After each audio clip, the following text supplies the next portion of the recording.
dun po sa tinatawag ng DDS killings. Although he kept on denying it when he appeared personally before the DDS inquiry, but he could not respond sufficiently and credibly dun sa mga tanong namin na, kung wala kang kinalaman dito, bakit wala kang ginawa or wala man lang naging investigasyon dun sa mga killings, unsolved killings, when he's supposed to be the king of that territory. He knows everything what was happening there in Davao. And yet, sa dami rin ng mga kaso noon, more than 1,000 cases, and more pa nga, if we are to believe sila Mr. Matubato, ay hindi. They remain unsolved killings. And then, add to that is yung ano na naman niya, yung public statements niya, just like his numerous public statements na naging presidente na siya, urging, encouraging, instigating, although ano rin siya dyan, minsan binabawi niya, joke lang daw. Whether or not it was a joke, assuming we can believe his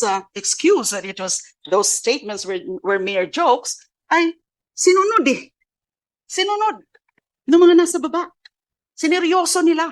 So he must have some accountability for that, at least for that. If not, yung talagang siyang may bago ko po, very briefly lang po, Mr. Chair, with your permission, I was just struck by the statement of Honorable Fernandez earlier that ito magiging resulta ng inquiry po ninyo, you can always submit that to the ICC. I take it to mean that you are going against or you're not really agreeing to the position of the executive department that they are not recognizing the jurisdiction of the ICC.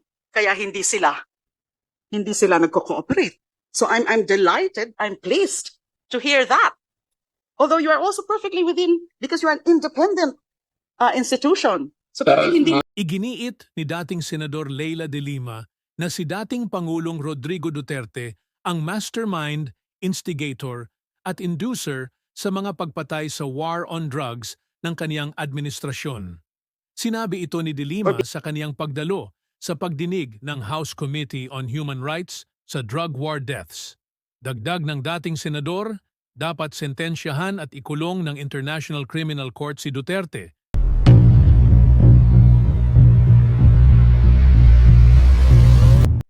There's a point of clarification. Clarification. Yes. Clarification. Oh. Why don't we hear first? I just wanted to find out if our Can we give it to the lady first? Mr. Chair, yung clarification lang, no, yung former President Duterte, na-invite natin siya. Okay. I made a statement that if former President Duterte will not be able to come, and he has already manifested that he's not coming, we will still write him a letter to come. But I would not want to go into a show cause order for the president, being the former president. But we are going to continue inviting him to come, including Senator Bato de la Rosa, because Senator Bato made a statement in the interview, and he is even questioning the authority of this committee to investigate, no? So I made a statement kanina na it's better for him to tell it to us here in the committee that we have no authority whatsoever. See? Oo. And he admitted because Colonel Espinito already admitted that there was actually human rights violations during his time. And therefore, because of that, Senator Bato also admitted in the media when he was interviewed by Karen Davila that there indeed were human rights violations. So we're going to continue inviting him. Okay. How about Medaldea? Former EA Medaldea. Kasi Mr. Chair, nabitin yung tanong ko doon sa for questioning yung mga accomplishment report for 2017. Oo. And we also asked PCO to be invited. Secretary Medaldea sent a letter saying that he is actually indisposed. So at this point in time, he's indisposed health-wise, so he cannot come. Perhaps we could be able to write another letter to him, inviting him. Oh, here's the letter, no? He has been indisposed since 22 July 2024, specifically experiencing cough, cold, respiratory, and heart issues. So I do not want to you know, try to I will try to invite again. we'll try to invite them again. Okay, so yun na po yung yung PCO po. Nandito po ba yung PCO? Yeah, I think PCO. Yeah, andyan siya. Yes. Ay, okay, yung PCO. As regards po doon sa accomplishment report, so can you confirm po yung hindi naman ito hindi naman po ito secret na sinabi naman ni President Duterte at ipinagmalaki niya pa doon sa accomplishment report 2017, yung pinatay at namatay sa mga drug operations, more than 20,000 yan. So, binavalidate niyo po ba yung accomplishment report na pinadala po ng PCOO before doon sa Supreme Court as the report po Yeah. ng President? Yes, ma'am. Categorically, ma'am. Ang background po kasi was after the conduct of the last hearing, 26 June, I think. Nag-backtrack po kami sa systems namin, and we were able to come up with a copy previously submitted to the Senate upon request of then Senator Coco Pimentel, in response to or in reaction to the privileged speech of then Senators Antonio Trillanes. So we were able to get the copy submitted to the Senate, and we are certifying that as authentic. Can you give us the copy also? Yes, Here ma'am. in- We submitted na po to the Secretariat, and we have provided hard copies po this morning. Yes, kasi ito po yung tanong ko kay EA Medaldea, no? Doon sa sinasabing accomplishment report. So before, sabi ng mga kapulisan, officially, more than 6,000 yung namatay on drug operations. Pero dito, sinasabi dito sa report na more than 6,000, 20,000 nga yung sinasabi doon sa accomplishment report na mga namatay or if it's neutralized or whatever. So yun po gusto natin malaman din kasi eto lang yung nagsasabi na dokumento ng talagang ganito, indeed Mr. Chair, ganito karami yung napatay during the drug war. At ito mismo pag-amin through the accomplishment report na isinabmit sa Supreme Court. At yan, pinapatunayan nga po ng PCO ngayon, Mr. Chair, na that is yung report na yon ay valid, Mr. Chair. So, kailangan na lang ng kopya no, for the report po, Mr. Chair. Yes po, ma'am. Thank you. Okay. Kay Senator De Lima po. When did you come up to kailan po nagkaroon kayo ng reason para imbestigahan as CHR chair that time, Senator? So paano po kayo nagkaroon ng reason para imbestigahan po yung nangyayaring patayan during the drug war doon sa Davao, Mr. Nag-umpisa po yan sa mga nakita ko, nabasa ko mga reports, and that would include the report of the former UN Special Rapporteur, Philip Alston, and also an article, You Can Die Anytime, by the Human Rights Watch, and I tried to validate it also from our local CHR, although they were able to validate certain killings. But wala naman po sa akin mga sinabi noon, they could not commit to me or attest to the fact that these are actually summary killings, and that the former mayor, the then mayor, the former president, was responsible for that. So it alarmed our institution, the CHR, because we are the very constitutional mandate to investigate human rights violations, and the number one human rights violations are the extrajudicial killings or summary executions. So napaka-substantive po, lalo na yung report ni UN Special Rapporteur Philip Alston. So we tried to validate that. We conducted a series of public inquiries right there in Davao. So that was in the period po ng during the Pinoy administration. No, 2009. I was the 2000 and- chairperson in 2008. 2000. Although I was not able to finish my fixed 7-year term dahil noong 2010 nga po na-appoint na po akong Okay. Justice Secretary. So it was in 2009, March to September or October, several public hearings in Davao City. So meron kayo Mr. Senator yung report nitong kinandak ninyong investigation during that time, Yes. 2008 to 2000? I Nine. wish to clarify that nung umalis po ako noong 2010 when I was appointed as Justice Secretary, tapos na po yung mga public inquiries. But the resolution itself, the formal report itself, hindi pa po.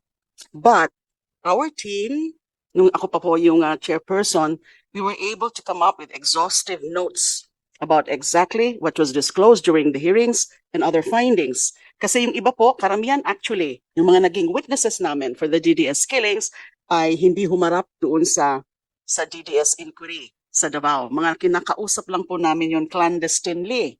Nahirapan nga po kami.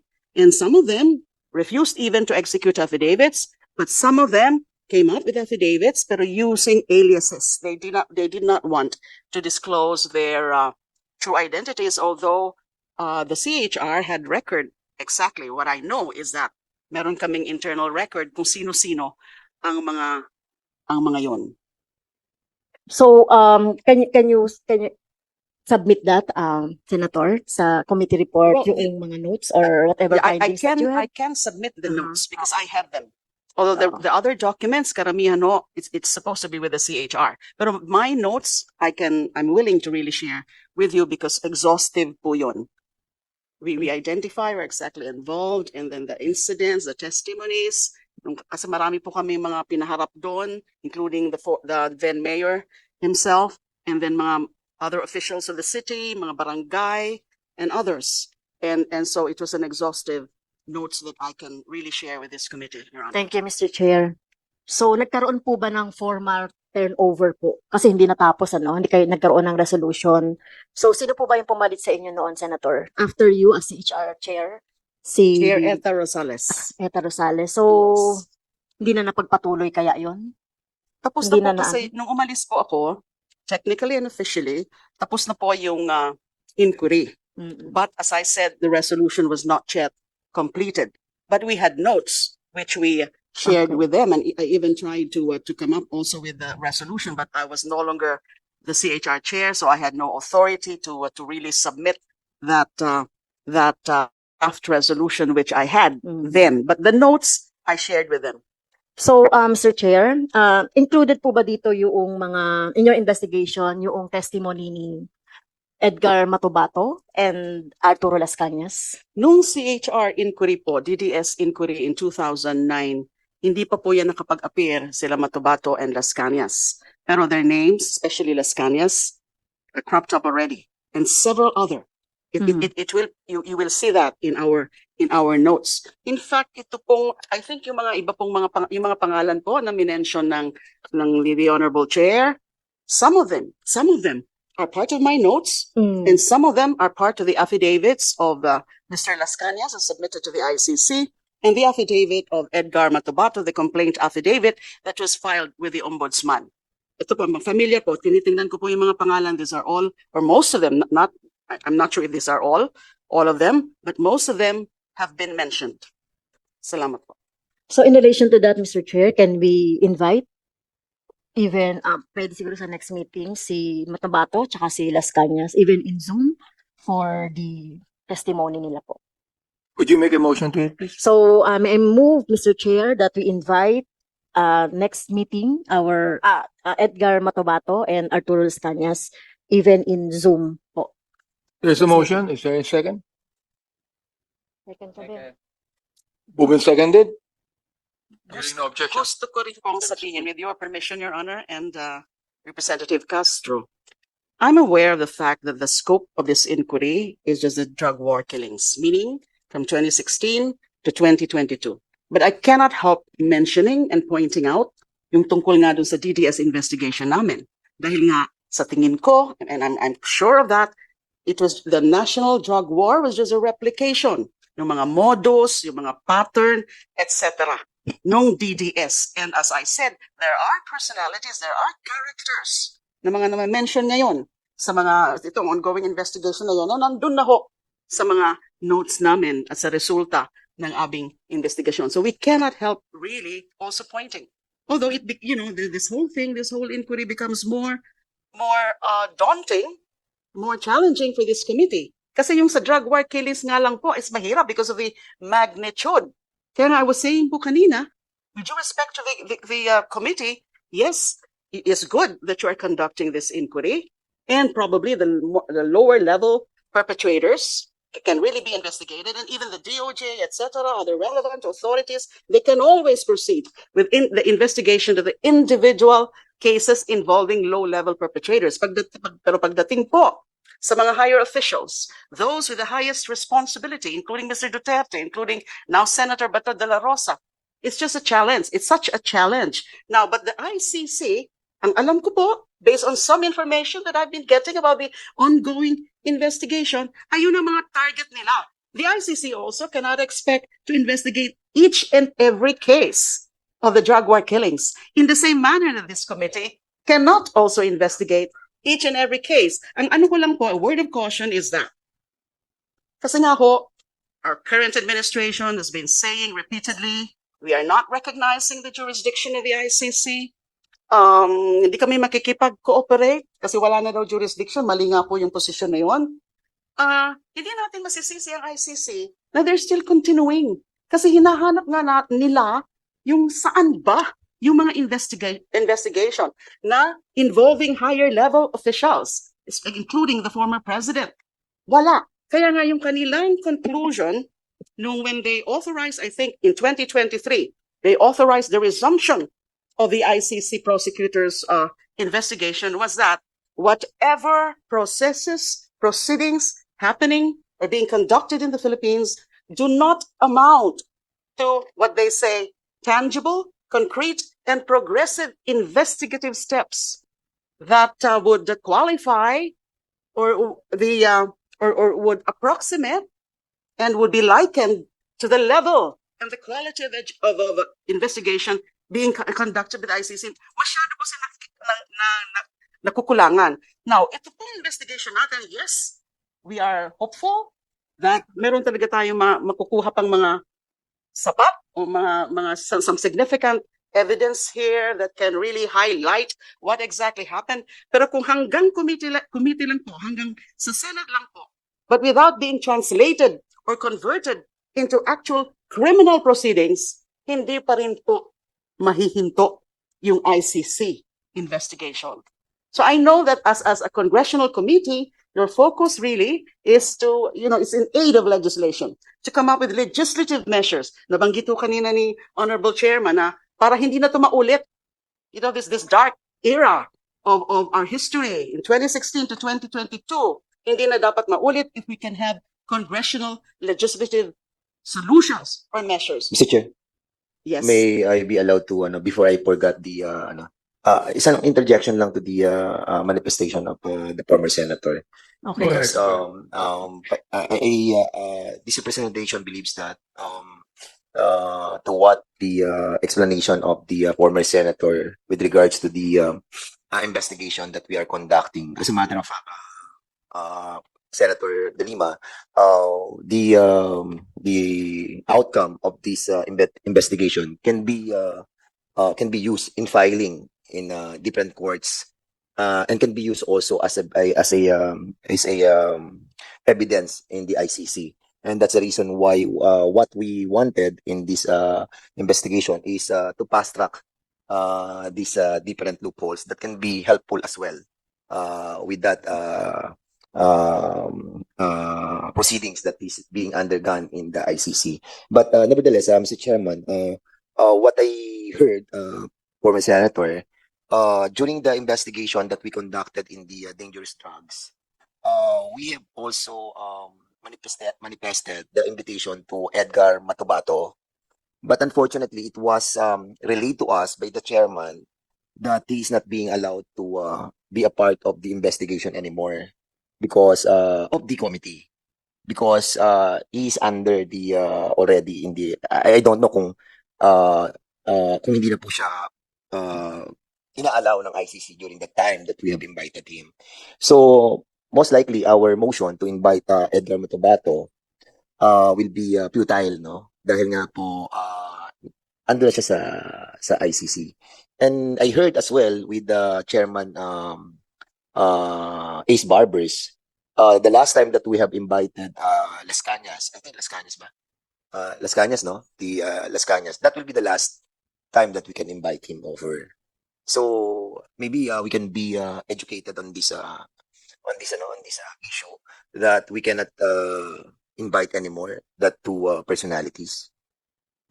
I don't see any legal impediment for the committee to do so, to invite those. I'm not aware of any existing policy of the ICC that would bar any other authority, whether international yeah. or local authority, So to summon anyone. So in that case, Mr. Chairman, we can move on the motion of Congressman Franz Castro with regards to the two personalities. Because during that time that we have invited, that was the premise of the chairman during that time. Your- Let's try. Is Mutabato still here, Senator? By Zoom lang sila, Or Mr. he is Chair. abroad? I do not have personal knowledge, Your Honor. Ang alam ko is Las Cañas. Matagal-tagal na po nasa labas. In fact, na-access na at nakausap na ng ICC. That's why meron na po siyang affidavit, ICC affidavit. Hindi lang yung mga una niyang sinubmit dito sa atin, sa Philippine jurisdiction. But in fact, ang alam ko rin is granted already some kind of a limited immunity. So what I know, nasa labas pa rin po. And so far as Edgar Matabato is concerned, I don't have personal or I don't have any credible information about that. We can make a motion to invite sino yun? Mutabato. Edgar Mutabato and Las Cañas. Do we hear a motion to invite? May motion na eh. Okay na, no? Tapos na. Okay. Mr. Go Chair. ahead, Congresswoman Castro. Medyo tatapusin ko na, mayroon akong privilege speech ngayon. Well, gusto lang natin talagang establish yung truth na yung nangyaring war on drugs ni President Duterte dito noong 2016 on a national scale ay talagang pattern dyan doon sa Davao City. Malinaw po yun para sa akin. Yon, malinaw yon. At gusto rin natin i-establish na yung mga policy na yon, whether it is in the national EJK o national war on drugs ni Duterte, yung mga policy are the same with the DDS or yung war on drugs sa Davao City. We can say so. Yes, so Ibig sabihin, Senator, na itong ginawa ni Duterte on the national level, ginagawa niya na in the local level. Yes.